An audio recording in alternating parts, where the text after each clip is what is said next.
Hello everyone, मेरा नाम है रोहित कुमार और आज हम पढ़ेंगे armature reaction in DC motor. तो आज हम पढ़ेंगे आर्मेचर रिएक्शन के बारे में।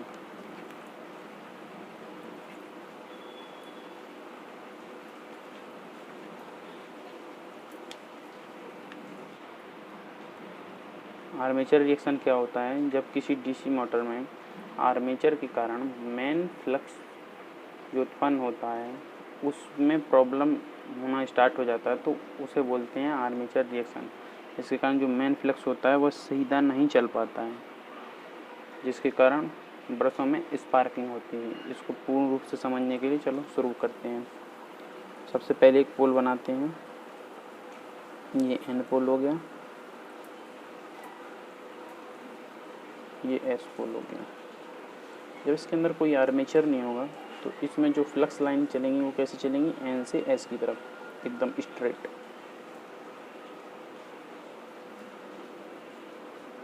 ऐसे। अब एक दूसरा कंडीशन ले लेते हैं जिसमें हम आर्मेचर कंडक्टर को रख के देखते हैं। ये है एन, ये है एस। अब हम इसमें एक आर्मेचर कंडक्टर को रखते हैं।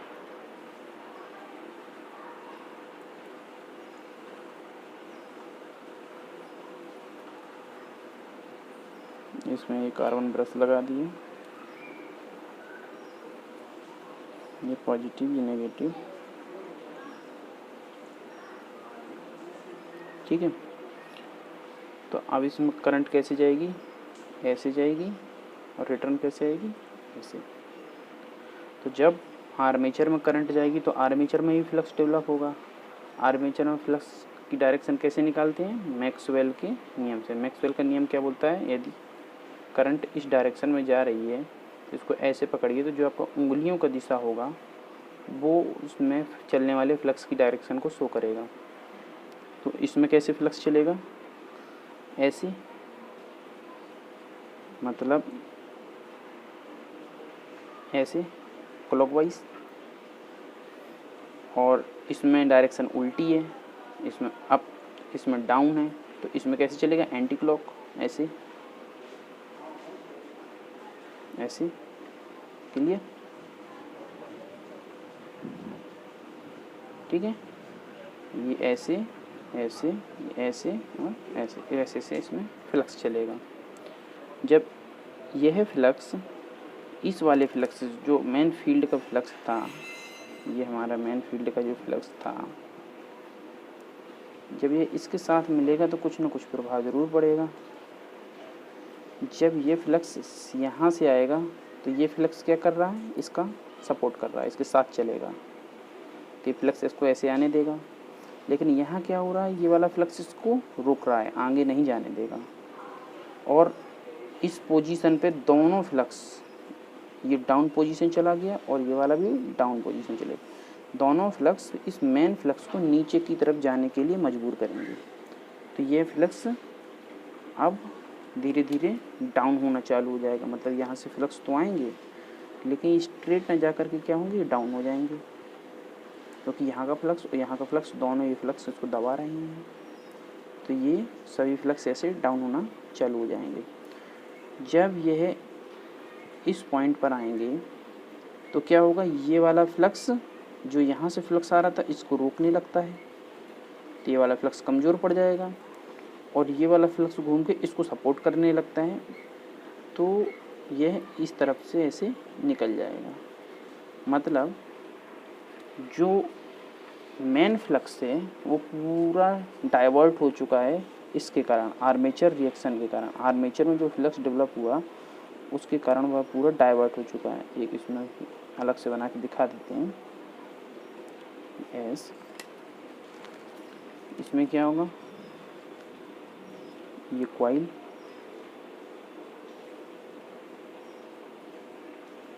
कार्बन ब्रश,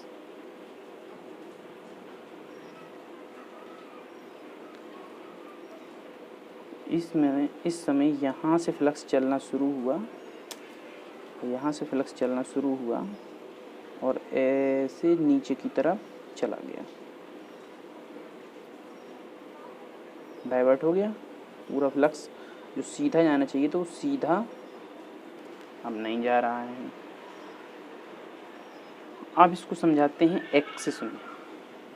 एक्सिस क्या होती है, एक्सिस कैसे शिफ्ट कर जाती हैं फ्लक्स के डाइवर्ट होने से। मैं साइड में बना के दिखाता हूँ। जो इस वाले में था, इस वाले में एक ही एक्सिस होती है, देख पा रहे हैं, एक ये एक्सिस होती है, इसको बोलते हैं कौन सी, डी एक्सिस, डायरेक्ट एक्सिस। और इसके just perpendicular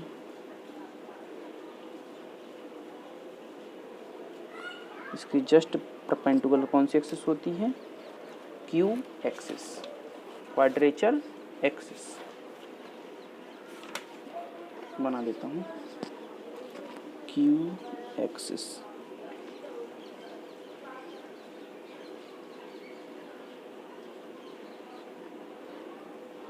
quadrature axis. Q axis को ही क्या बोलते हैं, क्यू एक्सिस का दूसरा नाम क्या है, GNA, जियोमेट्रिकल न्यूट्रल एक्सिस। ठीक है, इसका फुल फॉर्म है जियोमेट्रिकल न्यूट्रल एक्सिस।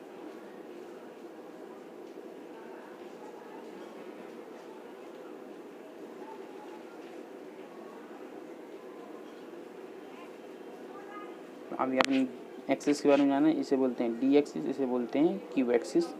और क्यू एक्सिस का ही दूसरा नाम है GNA, जो कि टी एक्सिस के एकदम परपेंडिकुलर होती है, 90 डिग्री पर होती है।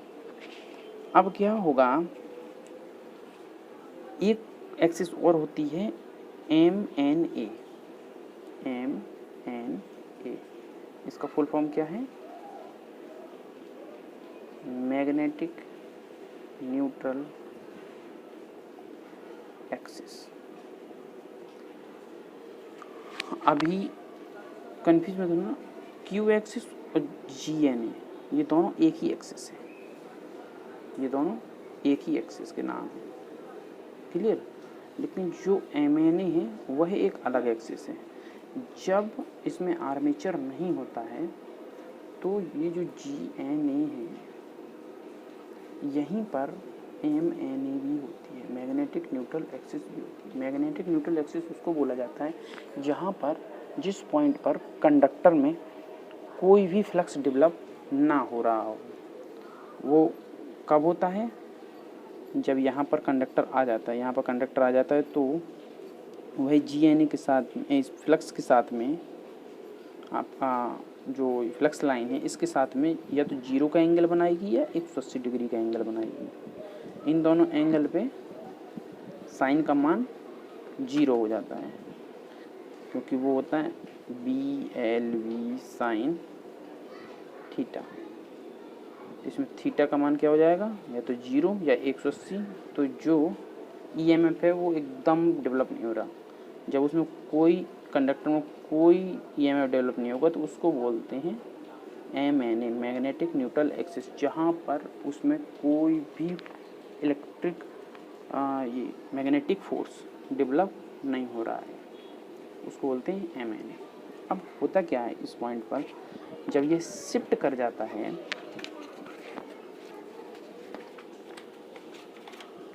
जब ये शिफ्ट कर जाता है तो ये डायग्राम बना लेते हैं। ये हो गया नॉर्थ पोल एंड ये हो गया साउथ पोल। तो जब ये शिफ्ट कर जाएगा ऐसे फ्लक्स,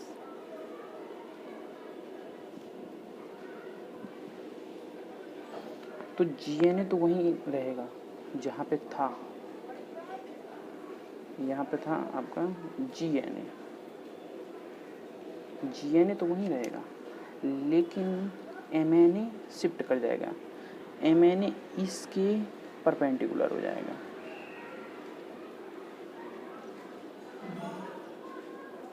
जो फ्लक्स लाइन होती हैं इनके परपेंडिकुलर हो जाएगा। तो यहाँ से ये एंगल कितना बनाएगा, मान लेते हैं फाई एंगल बनाएगा। तो ये है MNA, ये है GNA। तो आर्मेचर रिएक्शन में क्या होता है, आर्मेचर रिएक्शन में जो आपका MNA है मैग्नेटिक न्यूट्रल एक्सिस, वह GNA से फाई एंगल पर शिफ्ट कर जाता है, क्योंकि जो उसके अंदर आर्मेचर डला होता है उसमें जो करंट फ्लो होता है उसके कारण जो फ्लक्स लाइन डेवलप होती हैं वह मेन फ्लक्स लाइन को तिरछा कर देती है। तो अपना MNA खिसक जाता है। MNA खिसक जाएगा तो क्या होगा, वो फाई एंगल से एक एंगल बनाने लगा। और जो हमारे कार्बन ब्रुश होते हैं, कार्बन ब्रुश जो होते हैं वह कहाँ पर लगाए जाते हैं, हमेशा MNA पर लगाए जाते हैं। अभी मान लो हमने पहले यहाँ फिक्स कर रखे थे कार्बन ब्रश, अब वह MNA शिफ्ट कर गया। MNA जैसे ही शिफ्ट करेगा तो आपका जो कार्बन ब्रश का पोजीशन यहाँ होना चाहिए। अब कार्बन ब्रश जो होता है वो एकदम फिक्स होते हैं, उनको इतनी जल्दी आसानी से मूव तो कर नहीं सकते ना, तो स्पार्किंग होना शुरू हो जाती है। अब जैसे मान लो हम ये भी सोच लें, चलिए कार्बन ब्रश को यहाँ लगा देते हैं, लेकिन समस्या ये है कि हमको ये नहीं मालूम कि हमारा MNA कितने एंगल से शिफ्ट होगा, क्योंकि अलग अलग टाइम पे वह अलग अलग एंगल पर शिफ्ट होता है।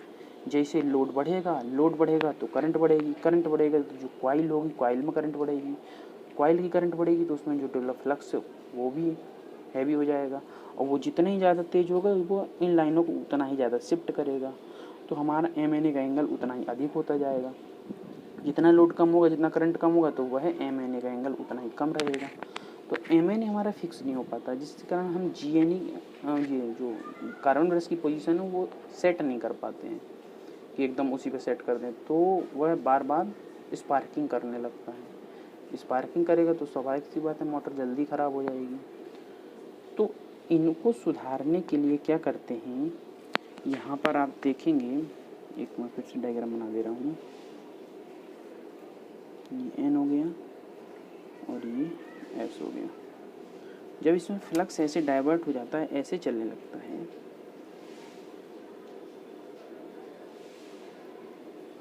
तो आप एक चीज़ बताइए, यहाँ पर इस पॉइंट पर किस पोल की डेंसिटी ज़्यादा है और किस पोल की कम है, मतलब सामर्थ्य चेक की जाए तो किस पोल की अधिक है और किस पोल की कम है। यहाँ पर आपको N की सामर्थ्य ज़्यादा दिख रही है, S की सामर्थ्य बहुत कम दिख रही है, और यहाँ पर आपको S की सामर्थ्य ज़्यादा दिख रही है, N की सामर्थ्य बहुत कम दिख रही है। तो क्या करते हैं हम इनको, इसके कारण जो फील्ड ख़राब हुई है आर्मेचर रिएक्शन का, इसको सुधारने के लिए दो छोटे छोटे पोल लगा लेते हैं, जिसको बोलते हैं इंटरपोल। क्या बोलते हैं, इंटरपोल। ये इंटरपोल क्या काम करते हैं, जैसे हमारा यहाँ पे N अधिक है S कम है, तो हम यहाँ पर बना लेंगे S, और यहाँ पर S अधिक है N कम है तो हम यहाँ पर बनाएंगे N। बनाना अपने हाथ में होता है, सिंपल सी बात है। जब कोई पोल है उसमें हम करंट की डायरेक्शन से ही डिसाइड कर सकते हैं कि हमको N बनाना है कि S। ये तो क्लियर है ना, ये तो आप बता चुके हैं कैसे बनाया जाता है। जब किसी सोलेनोइड में हम करंट फ्लो कराते थे तो करंट की डायरेक्शन से पता चल जाता है हमको ये वाला सिरा N बनाना है, ये वाला सिरा S बनाना है। तो ये हम यहाँ पर S बनाएंगे और यहाँ पर N बनाएंगे, तो होगा क्या, ये S, इस S जो कमज़ोर हुआ है ये वाला भाग, इसको थोड़ा हैवी कर देगा, प्रबल कर देगा, जिससे मैग्नेटिक लाइनें सीधा होने का कोशिश करेंगी। ये इतना डाउन गई थी, वो उतना डाउन ना जा करके थोड़ा बहुत सुधार ले आएंगी, लगभग इतने के आसपास। बना देते हैं।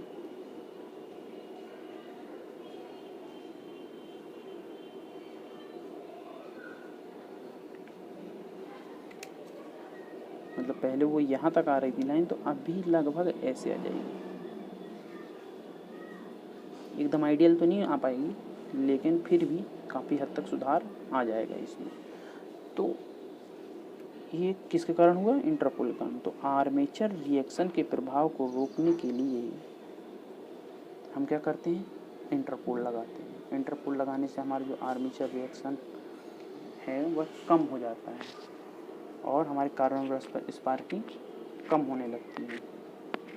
होप आपको समझ में आया होगा। यदि कुछ ना समझ में आया हो तो आप पूछ सकते हैं कमेंट बॉक्स में कमेंट करके। Thank you.